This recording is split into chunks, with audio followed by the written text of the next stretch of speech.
Hello, my dear friends.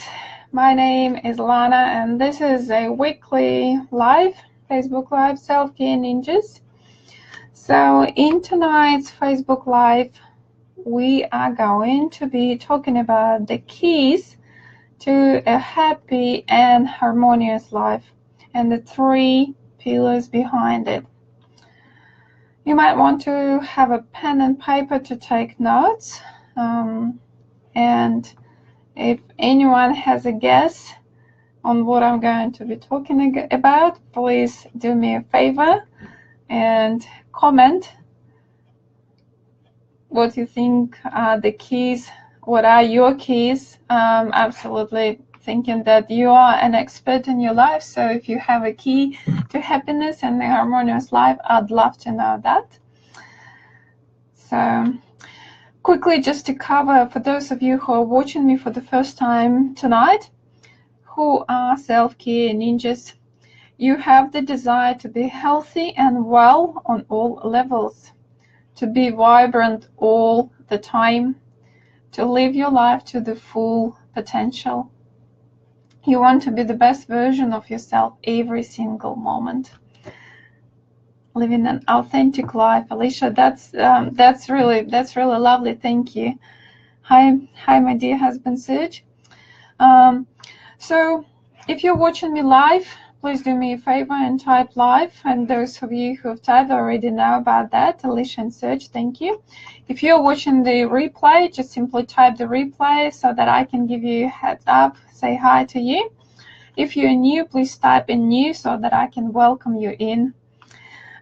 Before we start, let me quickly reflect on the previous live show and what we've done. We've been talking about the pain and the use of breathing and meditation to relieve it naturally. When I tried that technique, it worked stronger than the painkillers. So no one else would need to persuade me that working with your energy body simply works. And in many cases, it turns out to be the best thing you could do for yourself. Oh, thank you. Thank you, Serge, for the birthday wishes. All right, let's move to the main point. If you have some health issues, please know that I'm not judging you. And please keep in mind that I'm not a doctor and I don't give recommendations for any specific conditions. I'm simply sharing with you my life tips and what helped me in my journey. And I understand that everyone can have a different opinion here. And the majority of people I'm talking now are already quite aware of things in life. So I really respect your life experience. So nevertheless, just let me shine some light on what feels important to me. If you ask me, what is my number one priority in life? I tell you straight away, this is health. So as we're talking about the 3 pillars, I'm going to put on, using the red marker, I'm going to put health as the first foundation.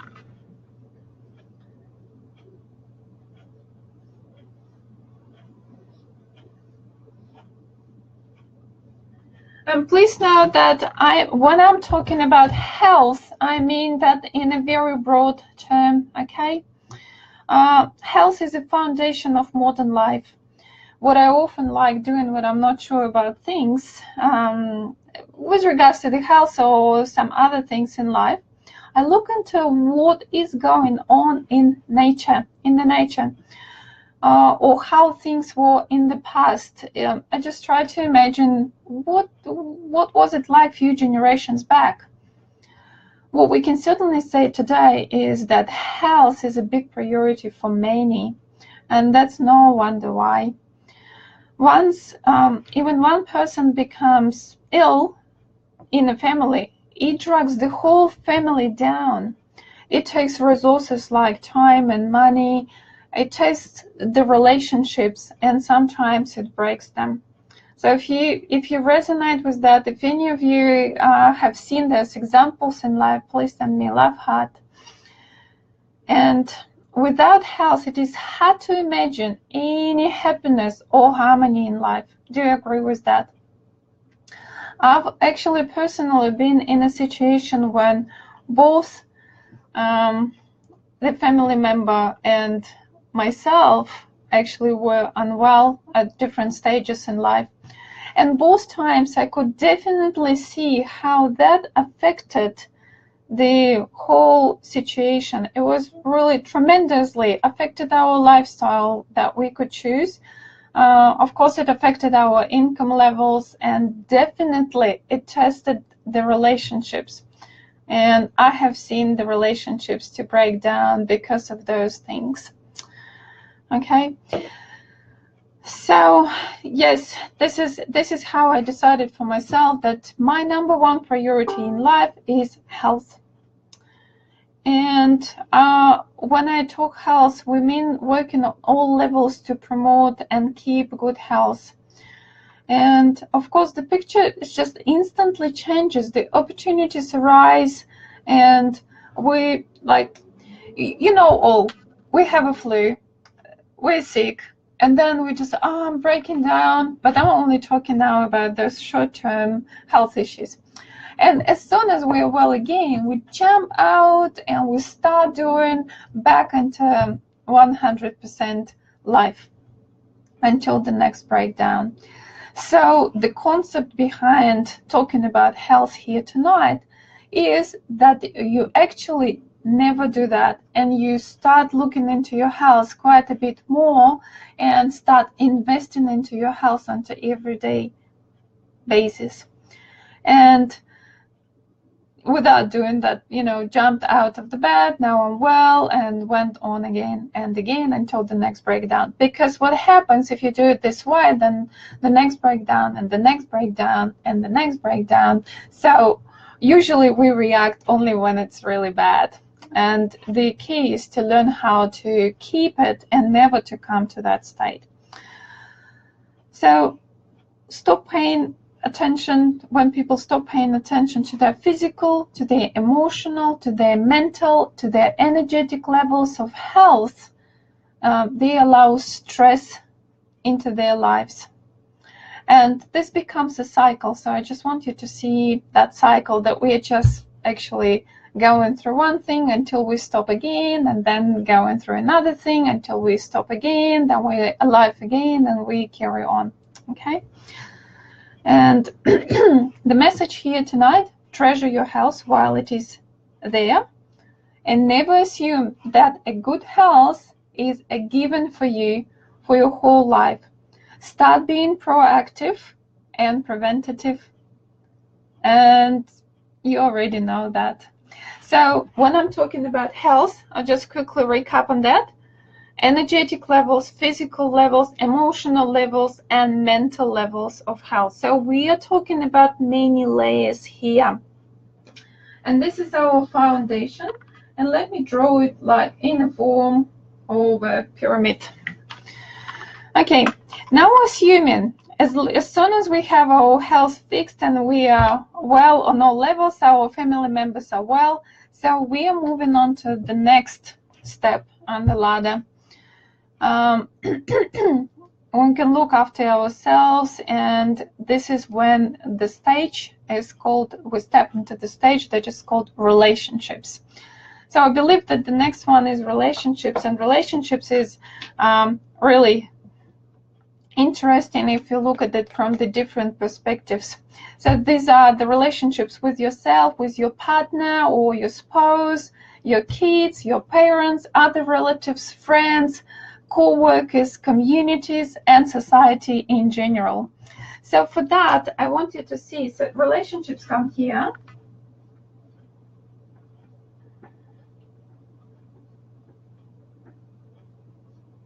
And this is our second foundational block. And I will draw about the relationships right here. So assuming this is you, and then we just start drawing that little spiral.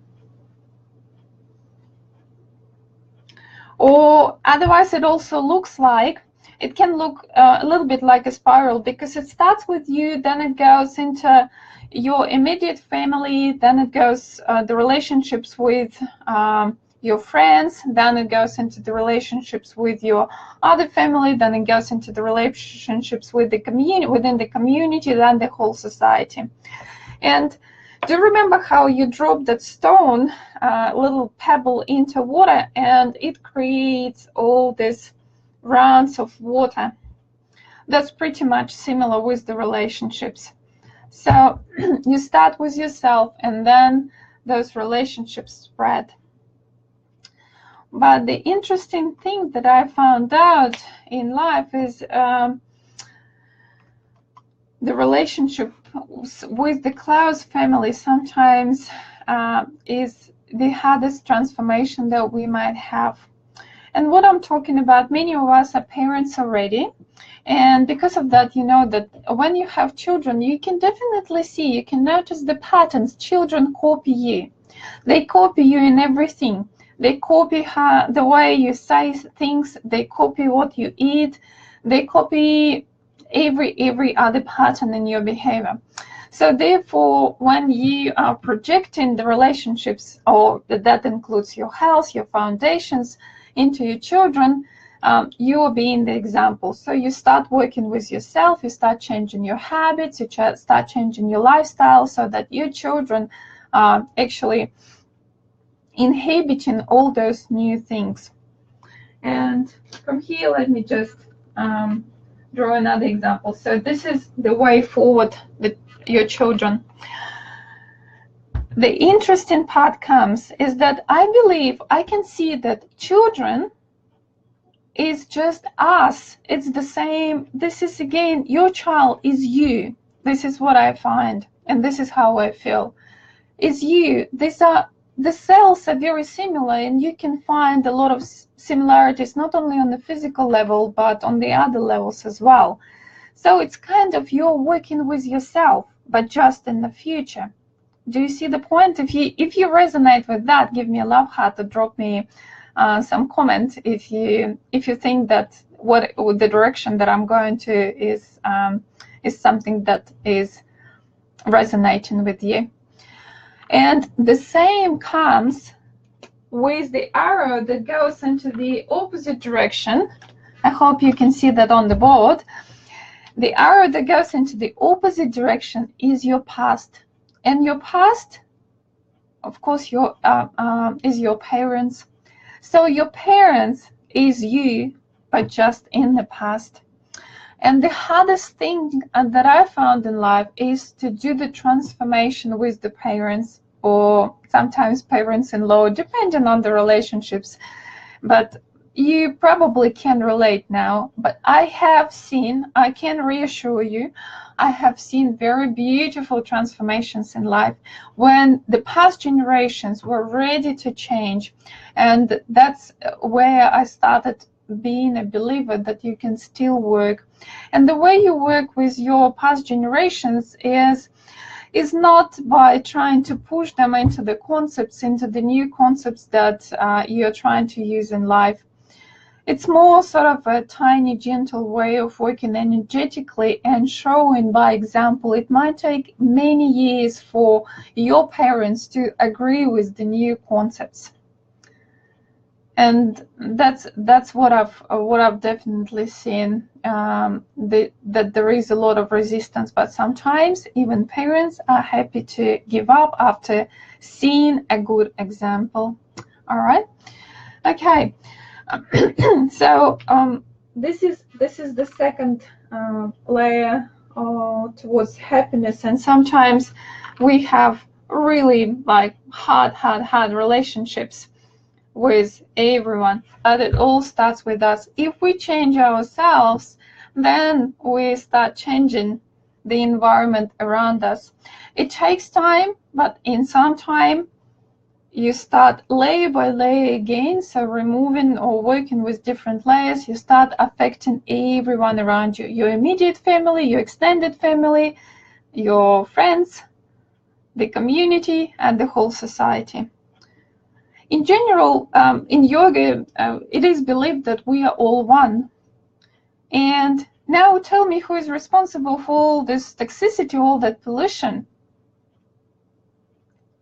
Everyone is responsible for that.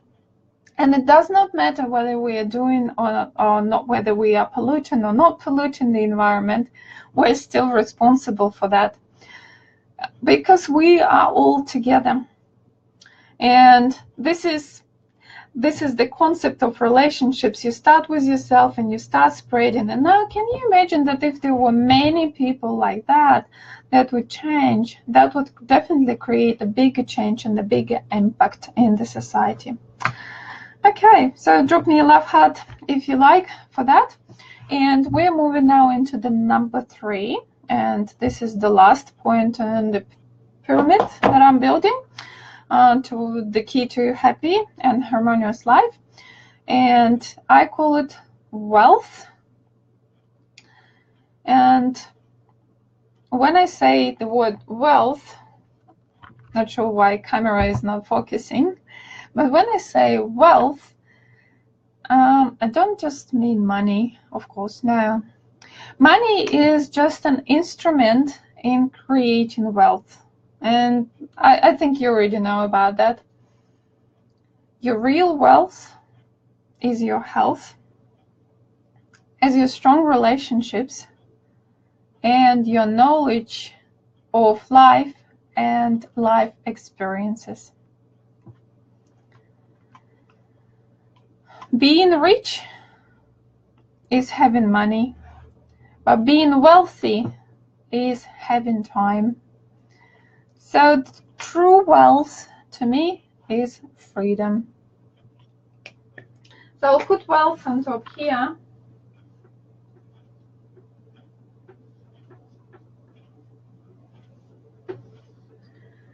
And I make it the top of the pyramid, because I think if you don't have a foundation of health and relationships, it is quite hard to get into any point of wealth in your life. And it is the freedom to do what you wish, when you wish, with whomever you wish. It is the freedom that comes with not worrying. In order to be truly wealthy, you have to be happy and content in all key aspects of your life. And as the Buddhists say, contentment is the greatest wealth. All right, so that's basically covers the foundations that we need to be striving to. And I find initially my attitude towards wealth was that I was trying to basically more sort of live a yogi lifestyle and rejected wealth. But nowadays I look at wealth very differently, and I say, no, actually I'm not against the money, because we live in that society, and I understand that the wealth is a bigger concept, and my personal goal is I'm striving towards that freedom. All right, so we've covered our foundations, and now what I want you to do is to maybe just spend a moment and allow yourself to really take a deep breath. And then perhaps, if you can, close your eyes and start looking at all the layers, peeling it like an onion. I want you to see today, I want you to see tonight, where do you need the improvement? Is it your physical health, your mental health, energetic levels, spiritual levels of health? Do you need to improve the relationships with yourself, with your children, with your parents? Do you need more friends? Do you need to create more wealth? In what manner are you poor? Are you time poor? Are you money poor? Are you balanced? You find yourself being balanced. What are your life experiences? What does your soul longs for? What do you want deeply within you? So just close your eyes and try to calm down and just notice what that feels like. What that feels like if you had everything, if you've been absolutely healthy. I want you to feel that quality of being healthy on all levels, physically, mentally, energetically, spiritually. I want you to feel that you have these really great relationships with yourself, your children, your parents, your partner. You have great friends, great community, you are supported. And I want you to feel that freedom, even if that is not yet, not now, that's okay. We just want to project that. And once you project that freedom, what is that freedom like? What does your soul want? What would you like to do in life? How would you like to express yourself? So that might be something that you could think about or meditate. Just sit quietly in a room and meditate and just inquire, self-inquire about where exactly you'd like to be going. And I bet there might be many things that you find that you could work on today. Maybe every day, waking up with that gratitude and trying to make something happen, something actionable happen towards closing those gaps. And once you can see that in some time, you need some period of time. So in some time, you will be able to close one gap, then another gap. And then slowly you can come towards building that pyramid. So if you have any other ideas for, or what are your keys to a happy and harmonious life, what do you think would be needed for you? I'd love you to comment on my post. And practicing your meditation every day, projecting yourself into being an absolutely the person that you want to be, the person that you deserve to be, will bring you closer towards that harmonious and happy life. Because subconsciously you start building that bridge in your mind in between where you are now and where you'd like to be in the future. All right, next week we're going to discuss the stress and how the stress affects us all and what we're going to do about it. And otherwise, if you have a specific topic that you wish to discuss, please comment here or private message me with the suggestion. I'd really appreciate it. I'd like to know what topics you are willing to talk about. And if you like this video, please help me to spread the word around by sharing this video. Also, you can choose to see my posts first, and you will get the notifications about the future Facebook Lives. Otherwise, thank you for watching me today, and I hope to see you again next week. Take care, and I'm sending loving vibes your way.